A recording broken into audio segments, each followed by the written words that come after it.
Now thanks be to God, who always leads us in triumph in Christ, and through us diffuses the fragrance of His knowledge in every place. அப்போஸ்தலனாகிய பவுல் மிக அழகாக சொல்லுகிறார், கிறிஸ்துவுக்குள் எப்பொழுதும் எங்களை வெற்றி சிறக்க பண்ணி எல்லா இடங்களிலேயும் எங்களை கொண்டு அவரை அறிகிற அறிவின் வாசனையை வெளிப்படுத்துகிற தேவனுக்கு. சத்தமாக தான் சொல்லுங்களேன், எல்லாரும் சேர்ந்து வாசிக்கலாமா? அந்த வசனத்தை ஸ்கிரீனில் போடுங்க. கிறிஸ்துவுக்குள் எப்பொழுதும் எங்களை வெற்றி சிறக்க பண்ணி எல்லா இடங்களிலேயும் எங்களை கொண்டு அவரை அறிகிற அறிவின் வாசனையை வெளிப்படுத்துகிற தேவனுக்கு. சத்தமா சொல்லுங்க. இன்னொருக்கா, நம்முடைய தேவன் எப்பொழுதும் நம்மை வெற்றி சிறக்க பண்ணுகிற கர்த்தராயிருக்கிறார். கிறிஸ்துவுக்குள் வாழ்கின்ற உனக்கு வெற்றி நிச்சயம். கிறிஸ்துவுக்குள் வாழ்கிற உனக்கு எப்பொழுதும் வெற்றி. பக்கத்திற்கு கையை கொடுத்து சொல்லுங்க, உனக்கு தோல்வி என்பது உனக்கு இல்லை, உனக்கு எப்பொழுதும் ஜெயம்.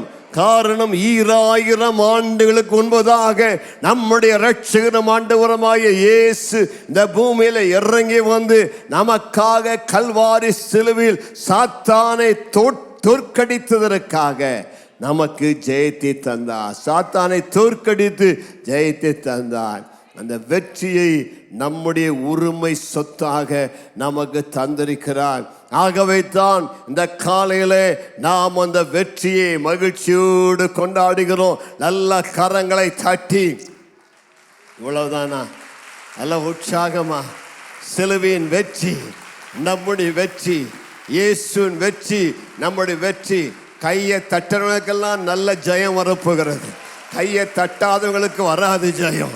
யாரெல்லாம் விசுவாசத்தோடு கையை தட்டுகிறார்களோ உங்க வாழ்விலெல்லாம் ஆண்டவர் ஜெயத்துக்கு மேல ஜெயம், வெற்றிக்கு மேல வெற்றி தருகிறார்.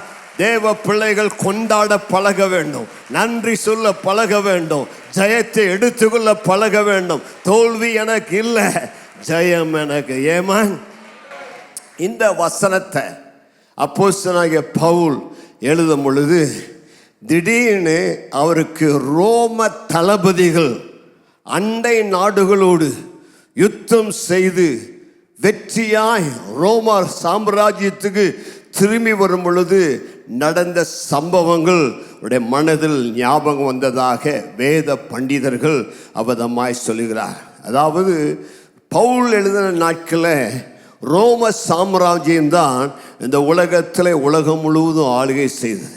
இந்த ரோம சாம்ராஜ்யத்தில் இருந்த பல தளபதிகள் அண்டை நாடுகளுக்கு, அதாவது ரோம சாம்ராஜ்யம் இல்லாத நாடுகளுக்கு படையெடுத்து அந்த நாட்டின் ராஜாக்களை அல்லது தளபதிகளை முறியடித்து அந்த தேசங்களை ரோம சாம்ராஜ்யத்துக்கு சொந்தமாய் மாற்றுவார். அப்படி அவர் யுத்தம் பண்ணி ஜெயித்து திரும்ப ரோம சாம்ராஜ்யத்துக்கு திரும்ப வரும் பொழுது அந்த ரோம நாட்டு தளபதியை, யுத்த தளபதியை அந்த ரோம சக்கரவர்த்திகள் மிக சிறப்பாக கனம் பண்ணுவாங்க. அதாவது அந்த தளபதி யுத்தத்தை ஜெயிச்சு திரும்பி ரோமாபுரிக்கு வரும் பொழுது அவனை ஒரு நல்ல தேரில், நல்ல அழகான தங்க தேரில் உட்கார வைத்து அந்த ரோம நாட்டு மிக முக்கியமான வீதிகளிலே ஊர்வலமாக வருவாராம். அப்படி ஊர்வலமாய் வரும் பொழுது அந்த தளபதி உட்கார்ந்திருக்கிற அந்த தேருக்கு முன்னாடி நிறைய ரோம செனட்ஸ், கவர்னர்ஸ், ரோம நாட்டுடைய மிக உயர்ந்த அதிகாரிகள், தலைவர்கள் அவனுக்கு முன்னாடி மார்ச் பண்ணுவாங்க. அவனுக்கு பின்னாடி இந்த ரோம நாட்டில் இருக்கிற ஆசாரியர்கள் அப்படி அந்த தூப வர்க்கத்தை, விசேஷித்த ஸ்பெஷல் நறுமணத்தை அப்படியே வீதிகள்லாம் வீசுவாங்க. எல்லா வீதிகளும் இந்த நறுமணம் கமலும். அதற்கு பின்னாடி ட்ரம்பட் ஊதுகிறவர்கள் ட்ரம்பட் ஊதி அந்த வெற்றியை பிரகடனப்படுத்துவார்கள். ரோம நாட்டின் இரு பக்கம் அந்த தெருக்கள் எல்லாம் மக்கள் கூடி ஆரவரிப்பார்கள், ஆர்ப்பரிப்பார்கள். யுத்தத்தில் ஜெயம் பெற்று வந்த அந்த தளபதியை வரவேற்பார்கள். அப்படி அந்த ஊர்வலம் வரும் பொழுது அந்த ஊர்வலத்தில் அந்த எதிரி நாட்டில் அவர் ஜெயித்த அந்த ஜெயத்தின் சின்னங்களெல்லாம் காட்சியாக்கி அதெல்லாம் ஜனங்கள் பார்ப்பாங்க. இதெல்லாம் அந்த ஊர்லேருந்து எடுத்துகிட்டு வந்தோன்னு சொல்லி அதெல்லாம் அவர்களுக்கு காட்சிப்படுத்துவாங்க. அதுக்கு பின்னாடி வரக்கூடியதான இடத்துல எந்த நாட்டில் யாரை ஜெயிச்சானோ அந்த ராஜா அல்லாவட்ட அந்த தேசத்தினுடைய யுத்த தளபதியை தரன்னு இழுத்துட்டு வருவாங்க. அவனோடு கூட அந்த தேசத்தில் இவன் வெற்றி பெற்ற அந்த யாரெல்லாம் தோற்கடித்தானோ அந்த போர் வீரர்களெல்லாம் அப்படியே பின்னாடி தரன்னு இழுத்துட்டு வருவாங்க. அவர்களை கொண்டு வந்து ரோம நாட்டில் நடுவில் அந்த பெரிய அழினாவில் ஒரு பெரிய ஒரு விளையாட்டு நடத்தி அங்கே இவர்களை சிங்கங்களுக்கு காட்டு மிருகங்களுக்கு இறையா சண்டை போடுறதுக்கு விடுவாங்க. இதுதான் ரோம நாட்டுடைய பழக்கம். அப்போ பவுல் இந்த வார்த்தையில் எழுதும் பொழுது சொல்கிறார், கிறிஸ்துவுக்குள் எப்பொழுதும் எங்களை வெற்றி சிறக்க பண்ணி எல்லா இடங்களிலேயும் அவரை அறிகிற அறிவின் வாசனையை வெளிப்படுத்துகிற தேவனுக்கு ஸ்தோத்திரம் என்று சொல்லி இப்பொழுது இயேசு கிறிஸ்து எவ்விதமாக ஜெயபவனி வருகிறான், இயேசு கிறிஸ்து எப்பொழுதும் எப்படி சாத்தானை தோற்கடித்து அவனை வெளியரங்கமான கோலமாக்கி தரவென்று எல்லா நடு ரோட்டில் அவன் இழுத்து கொண்டு வந்து இவன் தான் உங்களுக்கு எதிராய் காலாகாலமாய் போராடி வந்தவன், துன்பங்களை கொடுத்தவன், அவனை நான் சிலுவை மரத்தினாலே தோற்கடித்த, இனி அவனுக்கு உங்க மேல அதிகாரம் இல்லை, பாருங்க அவனுடைய உரிமைகளை நான் எல்லாவற்றையும் உரித்து கொண்டேன், அவனுடைய அதிகாரத்தை உரித்து கொண்டேன், அவனுடைய ஆயுதங்களை உரித்து கொண்டேன், இனி அவனுக்கு வல்லமை இல்லை, இனி அவனுக்கு அதிகாரம் இல்லை, எல்லாவற்றையும் உரிந்து கொண்டு நான் அவனை வெளியரங்கமான கோலமாக்கி அவன் பேரிலே நான் வெற்றி சிறந்தேன் என்று சொல்லி ஒரு வெற்றி பவனையை கொண்டாடுகிறார். அந்த வெற்றி பவனிலே உங்களையும் என்னையும் சேர்த்துக் கொள்கிறார். நீங்கள் இன்றைக்கு கையிலே குருத்தோலை பிடித்து கொண்டு ஓசன்னா, தாவீதின் குமாரனுக்கு ஓசன்னா, இயேசு ராஜா ஜெயித்தார், அவரோடு கூட நானும் இந்த யுத்தத்தில் இருந்தபடியால் அந்த ஜெயம் எனக்கு முடியுது என்று சொல்லி ஜெயத்தில் ஆர்ப்பரித்து வருகிறோம். அந்த 24ஆம் சங்கீதமெல்லாம் எனக்கு பிடிச்ச சங்கீதம். அந்த சங்கீதம் சொல்லுகிறது, வாசல்களே உங்கள் தலைகளை உயர்த்துங்க, அநாதி கதவுகளை உயருங்கள், மகிமையின் ராஜா உட்பிரவேசிப்பார். யார் இந்த மகிமையின் ராஜா? அவர் சேனைகளின் தேவனாகிய கர்த்தராமே. அவர் யுத்தத்தில் பராக்கிரம் உள்ளவர், சத்துருவை தோற்கடித்தவர், அவரே மகிமையின் ராஜா. அந்த ராஜாதி ராஜா இயேசு மரணத்தை ஜெயித்தவராய், பாதாளத்தை ஜெயித்தவராய், சாத்தானை ஜெயித்தவராய், ஜெயவேந்தனாய் சிலுவை மரத்திலிருந்து மரணத்திலிருந்து உயிரோடு எழுந்து பரலோகத்துக்கு ஏறி சென்ற பொழுது கோடான கொடி தூதர்கள் அவரை வரவேற்க பரலோகம் திறக்கப்பட ஒரு வெற்றியின் பவனையை நடத்தி சென்றார். அதான் கொலோசையர் 2வது அதிகாரம் 14-15 வசனத்தில் பவுல் அழகாக விவரிக்கிறார். வாசிங்க. நமக்கு எதிரடையாகவும் கட்டைகளால் நமக்கு விரோதமாகவும் இருந்த கையெழுத்தை குலைத்து அதை நடுவிலிராதபடிக்கு எடுத்து சிலுவையின் மேல் ஆணி அடித்து துரைத்தனங்களையும் அதிகாரங்களையும் உரிந்து கொண்டு வெளியரங்கமான கோலமாக்கி அவைகளின் மேல் சிலுவையிலே வெற்றி சிறந்தார். நல்ல கைகளை தட்டி மீண்டும் ஒரு முறை எல்லாரும் சேர்ந்து அந்த வசனத்தை வாசிக்க போகிறோம். மிக முக்கியமான வார்த்தைகள் வேதாமத்தில். எல்லாரும் சேர்ந்து வாசிப்போமா? 14. நமக்கு எதிரடையாகவும் கட்டளைகளால் நமக்கு விரோதமாகவும் இருந்த கையெழுத்தை குலைத்து அதை நடுவிலிராதபடிக்கு எடுத்து சிலுவையின் மேல் ஆணி அடித்து துரைத்தனங்களையும் அதிகாரங்களையும் உரிந்து கொண்டு வெளியரங்கமான கோலமாக்கி அவைகளின் மேல் சிலுவையிலே வெற்றி சிறந்தார். ஹல்லேலூயா, ஹல்லேலூயா, ஹல்லேலூயா. பக்கத்திற்கு கை கொடுத்து அந்த வெற்றி உங்க வெற்றின்னு சொல்லுங்க. இந்த வெற்றி ஏதோ பைபிளில் சரித்திரமாக எழுதப்படலை. அந்த வெற்றி எழுதப்பட்ட காரணம் சிலுவையில் இயேசு ஜெயித்த வெற்றி. இன்றைக்கு இந்த இயேசுவின் அப்பத்தினாலே மரணத்தினால் என்னுடைய பர்சனல் தனிப்பட்ட வெற்றியாக மாறிவிட்டது. ஹல்லேலூயா. நான் உங்களுக்கு சொல்லக்கூடிய காரியம் என்னவென்று சொன்னால், முடிவான ஜெயம் உங்களுக்கு தான். முடிவான ஜெயம் நமக்கு தான். எத்தனை தான் போராட்டம் வந்தாலும், எத்தனை தான் பிரச்சனை வந்தாலும், கிறிஸ்துவ வாழ்க்கையில் போராட்டம் வரத்தான் செய்யும், பிரச்சனை வரத்தான் செய்யும். இயேசு சிலுவையில் ஜெயித்தபடினால எனக்கு போராட்டமே வராது நல்ல, எனக்கு பிரச்சனையே வராது நல்ல. ஒவ்வொரு நாளும் வாழ்க்கையில் சில போராட்டங்களை சந்திக்கிறோம், சில தடைகளை சந்திக்கிறோம், சில எதிர்ப்புகளை சந்திக்கிறோம், சில கஷ்டங்களை சந்திக்கிறோம், சில தாமதங்களை சந்திக்கிறோம், பல்வேறு சூழ்நிலைகளை சந்திக்கிறோம். என்னென்னால் இயேசு சொன்னார், உலகத்தில் உங்களுக்கு உபத்திரம் உண்டு, ஆனால் திடன் கொள்ளுங்கள், நான் உலகத்தை ஜெயித்தேன். ஆனால் அதனுடைய முடிவு என்ன? இயேசு ஜெயித்தபடினால எனக்கும் ஜெயம் உண்டு. பக்கத்திற்கு கை கொடுத்து, போராட்டம் முடிவு அல்ல, ஜெயம்தான் முடிவு. சொல்லுங்க, போராட்டம் முடிவு அல்ல, கண்ணீர் முடிவு அல்ல, உபத்திரம் முடிவு அல்ல, பிரச்சனையின் முடிவு அல்ல. அந்த பிரச்சனையின் முடிவிலே, அந்த கண்ணீரின் முடிவிலே உனக்கு கர்த்தர் ஒரு மாபெரும் ஜெயத்தை வைத்திருக்கிறார். நீ போராட்டத்தையே பார்த்து, பிரச்சனைகளை பார்த்து சோர்ந்து போகாது. இன்றைக்கு உனக்கு வரக்கூடிய தேவ வார்த்தை, உடைய போராட்டத்தின் மத்தியிலே, கண்ணீரின் மத்தியிலே இயேசு ஜெயம் எடுத்தபடினாலே ஜெயம் உனக்கு நிச்சயம், ஜெயம் உனக்கு நிச்சயம்.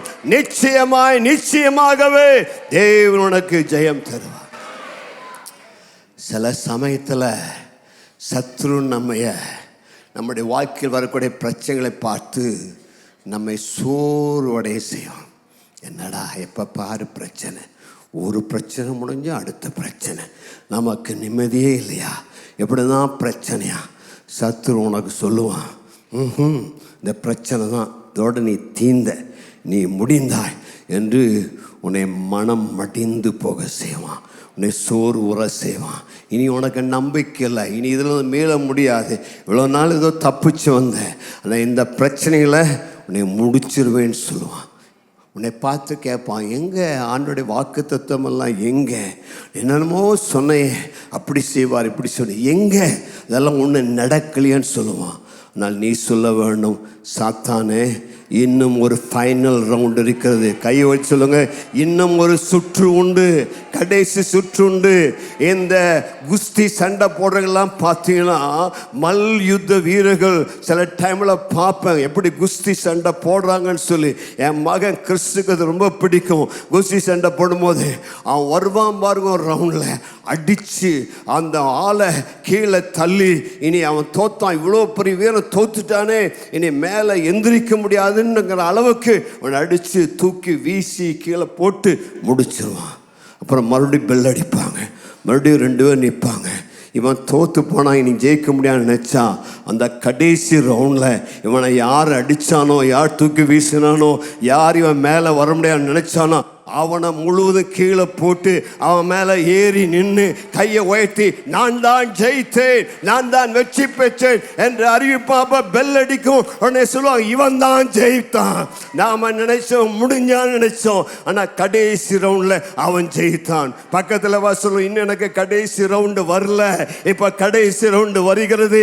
அந்த கடைசி ரவுண்டில் சாத்தான் தோற்றான், நான் தான் ஜெயித்தேன். நான் விழுந்து போன மாதிரி இருக்கலாம், நான் தோத்து போன மாதிரி இருக்கலாம், ஆனால் இயேசு என் பக்கத்தில் இருக்கிறபடியினாலே தோல்வி எனக்கு இல்லை, தோல்வி எனக்கு இல்லை. இயேசுவின் நாமத்தில் எனக்கு ஜெயம். பக்கத்தில் பார்த்து, கடைசி ரவுண்ட் இதுதான், இந்த கடைசி ரவுண்ட்ல நான் நிச்சயம் ஜெயம் பெறுவேன். இந்த ஃபைனல் ரவுண்ட்ல God has already declared that you are a winner man. தேவன் ஏற்கனவே முடிவை சொல்லிட்டாரு, அதில் நீ ஜெயம் பெற்றாய் என்று இந்த வேதத்தில் அவர் ஏற்கனவே சொல்லிட்டாருங்க. வேதத்தின் கடைசி பக்கத்தை வாசித்து பார்த்தீங்களா? உடைய எதிராளி பிசாசை அவர் பாதாளத்தில் தள்ளிட்டாரு, நீ தான் ஜெயித்து விட்டாய். இன்றைக்கு நாம் அந்த ஜெயத்தை கொண்டாடவே வந்திருக்கிறோம். ஆகவே தான் ஆண்டவருடைய வார்த்தை சொல்லுகிறது, thanks be unto God for his unspeakable victory. Thanks be unto God for giving us the victory in every situation. அந்த வெற்றி எப்பேற்பட்ட வெற்றி? எல்லா சூழ்நிலைகளையும், எப்பொழுதும், எல்லா இடங்களையும் வெற்றி. கைகளை வைத்து சொல்லுங்க, இந்த வெற்றி எப்பொழுதுங்க? ஒரு இடத்துல இல்லை, எல்லா சூழ்நிலைகளும் எல்லா இடங்களும் யாரெல்லாம் கையை ஓட்டி சொல்றீங்களோ உங்களுக்கு வெற்றி வந்து கொண்டிருக்கிறது, வெற்றி வந்து கொண்டிருக்கிறது. கையை தூக்கி சொல்லுங்களேன். எந்த சூழ்நிலையாக இருந்தாலும், எப்பேற்பட்ட டிஃபிகல்ட் சிச்சுவேஷன், இது முடியாது, இது நடக்காது, இது ஆகாது என்கிற எந்த சூழ்நிலையாக இருந்தால் துவண்டு போகாத, சோர்ந்து போகாத. உனக்கு வெற்றி வந்து கொண்டிருக்கிறது, உனக்கு ஜெயம் வந்து கொண்டிருக்கிறது. எல்லா இடத்துலையும், பிஸ்னஸில், படிப்பில், வேலையில், எல்லா வாழ்க்கையில், குடும்பத்தில், எந்த இடத்திலும் நீ வெட்கப்பட்டு போவதில்லை, நீ கைவிடப்பட்டு போவதில்லை. நீ நினைச்ச அவ்வளவுதான், இனி இந்த காரியத்தில் பதிலே இல்லை, இனி நடக்க நினைச்சாய். ஆனால் இன்றைக்கு உனக்கு ஆண்டவருடைய வார்த்தை சொல்லுகிறது, எல்லா சூழ்நிலையிலும் எப்பக்கத்தில் நீ நொறுக்கப்பட்டிருந்தாலும், எப்பக்கத்தில் நீ கைவிடப்பட்டிருந்தாலும், எப்பக்கத்தில் நீ தள்ளிவிடப்பட்டிருந்தாலும், உன்னை கரம் தூக்கி எடுக்கிறவர், மடங்கடிக்கப்பட்டவனை தூக்கி நிறுத்துகிறவர், கீழே விழுந்து கிடக்கிற உன்னை இனி முடியாது, நீ நம்பிக்கைங்கிற உன்னை இன்னைக்கு ஒரு கரம், பலத்த கரம் இறங்கி வந்து படுத்து கிடக்கிறவனை தூக்கி எடுத்து உன்னை கண்மலை மேல் நிறுத்தி பிழைத்திரு, வாழ்ந்துரு, நீ தோற்று போவதில்லை, உனக்காக சிலுவையிலே மரித்த ஜெயம் உனக்கு. சிலருக்கு தீர்க்க தரிசன வார்த்தையாய் வந்து கொண்டிருக்கிறது. இன்னைக்கு உன் தடுமாற்றங்களை கர்த்தர் மாற்றுகிறார், உடைய ஏமாற்றங்களை கர்த்தர் மாற்றுகிறார், உடைய வீழ்ச்சிகள், தோல்விகளை கர்த்தர் மாற்றுகிறார். இன்றைக்கு கர்த்தர் உனக்கு சொல்லுகிறார், என் மகனே, என் மகளே, முற்றும் முடிய நீ ஜெயம் கொள்ளுகிறவனாய் இருப்பாய். நல்ல கைகளை தட்டி, இது பத்தாது, இது பத்தாது, நல்ல கையை தட்டி சொல்லு, முற்றும் முடிய. ஹல்லேலூயா. என்னுடைய ஜெயம் அரைகுறை ஜெயம் அல்ல, என்னுடைய குரம் சாதாரண ஜெயம் அல்ல. ஆண்டவருடைய வார்த்தை சொல்லுகிறது, முற்றும் முடிய. கையை உயர்த்தி சொல்லுங்க, முற்றும் முடிய, முற்றும் முடிய நீ ஜெயம் கொள்ளுகிறவனாய் இருக்கிறான். ஆங்கில வேதாமத்தில் ரோமர் 8:37 அழகாய் சொல்லுகிறது, மோர் தென் கான்கரர்ஸ். என்னங்க, நீ வெறும் ஜெயங்களும் அல்ல, முற்றும் முழுவதும் ஜெயங்களும். இந்த தமிழ் அதுக்கு சரியான வார்த்தை கிடைக்கல. கிரேக்க பாஷையில் அழகான வார்த்தை போட்டிருக்காங்க. என்ன போட்டிருக்காங்கன்னா, ஹூப்பர் நிக்கா. சொல்லுங்க, ஹூப்பர், HUPER, ஹூப்பர் நிக்கா, ஹூப்பர் நிக்கா. அதாவது முற்றுமுடிய, மோர் தென் கான்கரர்ஸ்க்கு எந்த வார்த்தை, ஜெயங்குழு வார்த்தை இருக்குது. இந்த ஜெயங்குழுக்கு மேலே இன்னொரு ஸ்டெப்பு தான் முற்றுமுடிய ஜெயங்குழிகிறவங்க. என்னங்க, நீ ஜெயங்குழு நல்ல பக்கத்து பார்த்து ஜெயங்குழு மட்டும் இல்லை, அதுக்கு மேலே ஒரு ஸ்டெப் இருந்தால் தான் நீ ஜெயங்குழு ஒரு ஸ்டெப்பு. ஆனால் அதுக்கு மேலே ஆண்டு சொல்கிற, இனி உனக்கு தோல்வி இல்லைம்மா, நீ அந்த முற்று முடிய ஜெயங்கொள்ளுகிற நிலைக்கு வந்துட்டா. ஹியூப்பர்னிக்கா. ஏமான் கையை வச்சு ஹியூப்பர்னிக்கா. இன்னொருக்கா ஹியூப்பர்னிக்கா.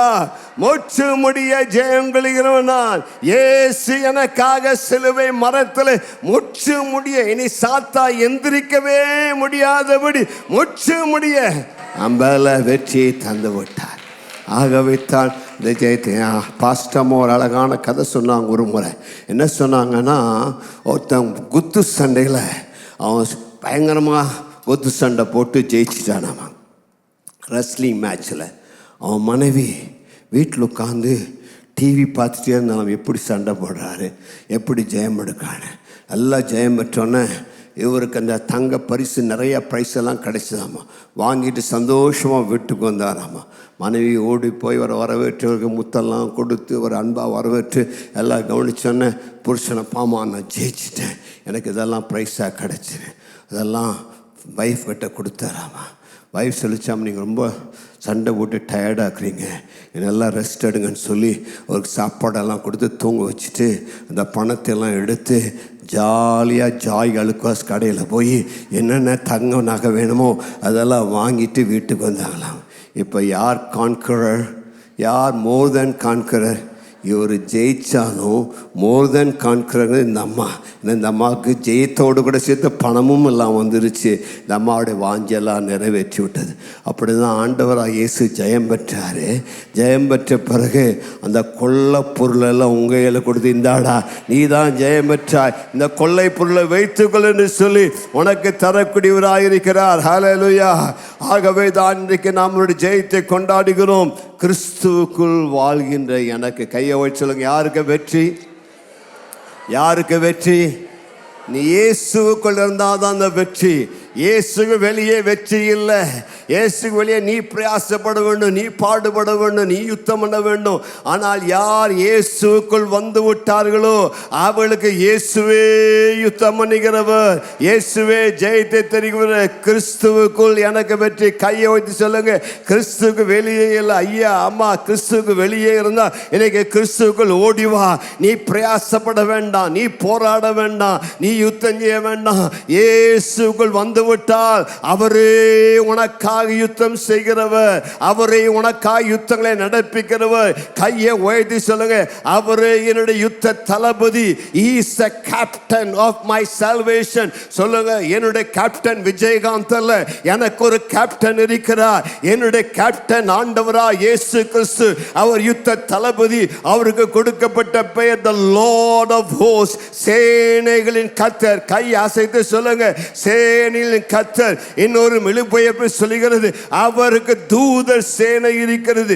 தூதர் சேனையின் அதிபதி, சேனையின் அதிபதியாகிய கர்த்தர் என்னோடு கூட இருக்கிறபடியால் அவர் இதுவரை ஒரு யுத்தத்தில் தோற்றதில்லை. அவர் இதுவரை ஒரு சண்டையில தோற்றதில்லை. ஆதி முதல் கொண்டு இந்நாள் வரைக்கும் அவர் என்னுடைய யுத்த தளபதியாக இருந்து எனக்கு முன் சென்று என்னை யுத்தத்திலே நடத்துகிறவர். ஆகவே தான் இன்றைக்கு நான் சந்தோஷப்படுகிறேன். நம்முடைய தேவன் ஜெபங்களுக்கு பதில் தருகிற நல்ல தேவனா இருக்கிறார். இன்னைக்கு காலையில் எழுந்து நின்று சில நிமிடங்கள் ஆண்டவருக்கு நல்ல ஸ்தோத்திரம் பண்ணி ஒரு துதி பலிகளை ஏறெடுக்க போகிறோம். ஹல்லேலூயா. நமக்கு ஜெயம் தருகிற கர்த்தர் எல்லா இடங்களிலேயும் நம்மை வெற்றி சிறக்க பண்ணுகிற தேவனுக்கு ஸ்தோத்திரம் உண்டாவதாக. பாடல் குழுவின மேலே வர கேட்கிறேன். ஒரு அடி பாடலை பாடி தேவனுக்கு நாம் நல்ல துதி பலிகளை ஸ்தோத்திர பலிகளை ஏறெடுக்க போகிறோம். உள்ளத்தின் ஆழத்திலிருந்து இந்த காலையில நன்றி பலிகளை செலுத்தி துதி பலிகளை செலுத்தி இயேசுவே கிறிஸ்துவுக்குள் எப்பொழுதும் எல்லா வாய்களை திறந்து சொல்லலாமா? கிறிஸ்துவுக்குள் எப்பொழுதும் எங்களை வெற்றி சிறக்க பண்ணி எல்லா இடங்களையும் அவரை கொண்டு அவரை அறிகிற அறிவின் வாசனையை வீச பண்ணுகிற தேவனுக்கு ஸ்தோத்திரம். ஹல்லேலூயா. இன்னைக்கு ஒரு வாசனை வீசுகிறது இங்கே. அந்த வாசனை வெற்றியின் வாசனை, அந்த வாசனை இயேசுவின் வாசனை, அந்த வாசனை இயேசுவின் நறுகன்னமான வாசனை. இன்றைக்கு நான் உங்களுக்கு சொல்லுகிறேன், கர்த்தர் ஜெயத்தை தரப்போகிறார். எப்பேற்பட்ட பிரச்சனை இருந்தாலும், எப்பேற்பட்ட போராட்டம் இருந்தாலும் உங்களுக்கு இருக்கிற தடைகளை தகர்ப்பார். உங்களுக்கு இருக்கிற பிரச்சனைகள் மாறும், உங்களுக்கு இருக்கிற கஷ்டங்கள் மாறும். உங்கள் தொழிலே, வியாபாரத்திலே, குடும்ப வாழ்விலே, படிப்பிலே எந்த காரியமா இருந்தாலும் ஒரு நிரந்தர ஜெயத்தை தரப்போகிறார், வெற்றியை தரப்போகிறார். விசுவாசத்தோடு கூட நல்ல ரெண்டு கைகளை உயர்த்தி சில நிமிடங்கள் ஆண்டவருக்கு நன்றி சொல்ல போகிறோம். வெற்றி தந்த தேவன், ஜெயம் தந்த தேவன், நாம் ஆராதிக்கிற தேவன், நம்மை வெற்றி சிறக்க பண்ணுகிற தேவன். கோர்ட்டு கேஸுக்காக நீங்க ஜெபம் பண்ணீங்க, அதிக ஊக்கத்தோடு போராடி ஜெபம் பண்ணீங்க. இன்றைக்கு கைகளை உயர்த்தி உள்ளத்தின் ஆழத்திலிருந்து ஜெயம் தருகிற தேவனே நன்றி, நன்றி, நன்றி.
நல்ல ரெண்டு கரங்களை உயர்த்தி சில நிமிடங்கள் உள்ளத்தின் ஆழத்திலிருந்து நல்ல துதிகளை ஏறிடுங்க. நன்றி சொல்லுங்க, நன்றி சொல்லுங்க. ஆண்டவரே, உள்ளத்தின் ஆழத்திலிருந்து உமக்கு நன்றி சொல்லுகிறோம். ராமா மாமா ராமா ராமா ராமா ஷகலபா. துதி பலிகள், சூத்திர பலிகள், ஆராதனை பலிகள். ராமா மாமா ராமா ராமா. சபையாய் நாங்கள் எழுந்து நின்று கர்த்தர் யுத்தத்தில் வெற்றி சிறந்தி, கர்த்தர் எங்களுக்கு ஜெயத்தை தந்தி, கர்த்தர் எங்களுக்காக வழக்காடினி, கர்த்தர் எங்களுக்காய் மேற்கொண்டு கபா ரந்தா நமா ரபா ரபா தூனா மரா ரே பேரே பேரே கத்தானா மலா ரபாலா ரமா சகா. ஜெயம் ஜெயம் ஜெயம், வெற்றி வெற்றி வெற்றி வெற்றி. துதிக்கிறோம் துதிக்கிறோம் துதிக்கிறோம் துதிக்கிறோம். யெகோவா ஷம்மா, யெகோவா ஷம்மா, யெகோவா ஷம்மா. எங்களோடு கூடவே இருந்தீரே, எங்களுக்கு உதவி செய்தீரே, எங்கள் யுத்தத்தில் எங்களுக்கு வெற்றி தந்தீரே. தலை குனிய விடவில்லை ஐயா, வெட்கப்பட விடவில்லை ஐயா.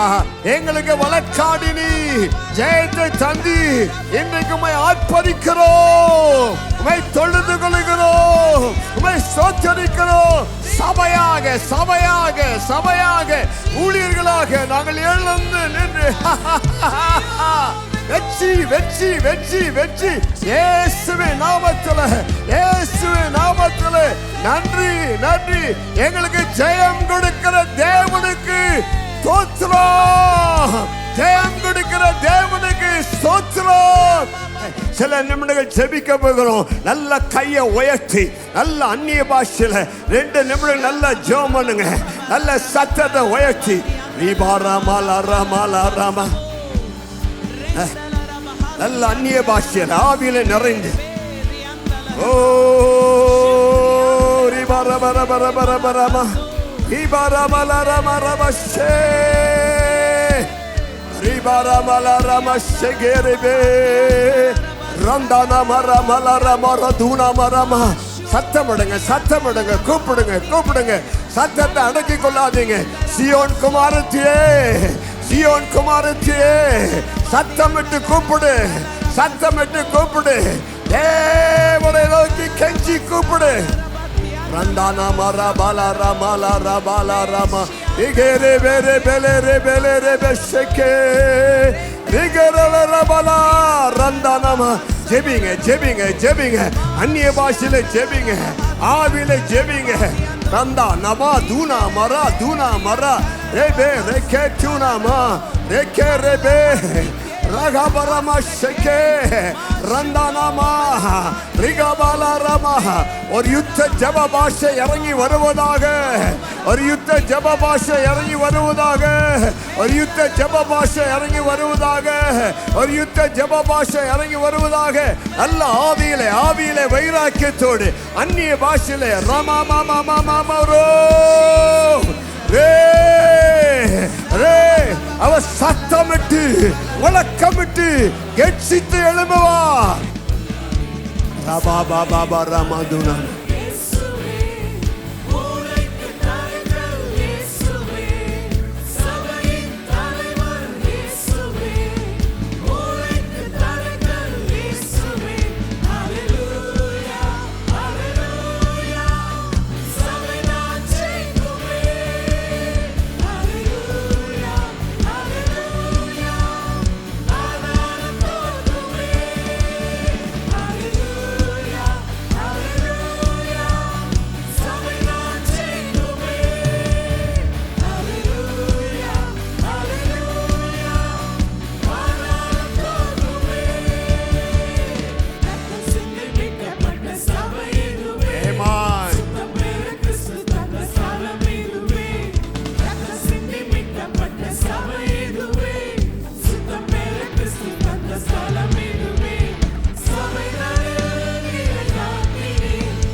நல்லா ஒரு நிமிடம் நல்லா கைகளை தட்டி ஆவியிலே நிறைந்து அந்நிய பாஷையில பேசி நல்ல சத்தமா கர்த்தரை துதிங்க. நம்முடைய துதி ஒரு ஆயுதம். ஒரு ஆயுதம். நல்ல கைகளை தட்டி சத்தமிட்டு கம்பீரித்து ராபா பாபா பாபா பாபா ரமலா ரமலா மாரா ஏ ரமலா ரமஷே ரகபலா ரமதுனாமா ரபந்துனாமா ஹத்துனாமா ரெக்கேபே ரபந்துனாமா ரோ ரோ ரோ ரோ ஷக்கோரோ போலோ தோரோ போரோ பலா ரபா ரே பே பே பே பே பே பே பே பே ரகபலா ரஷக்கா ரிபாலா ரமதுனா மகாலா ரமா குரா பலா ரெக்கே ரமா ஷக்கலா பந்தா ரிகபலா ரந்தனா மகுரா பலா துனா மலா ரிபாலா சேனி கத்து யுத்த தளபதி சேனில் கத்து யுத்த தளபதி எழுந்தருளுவீராக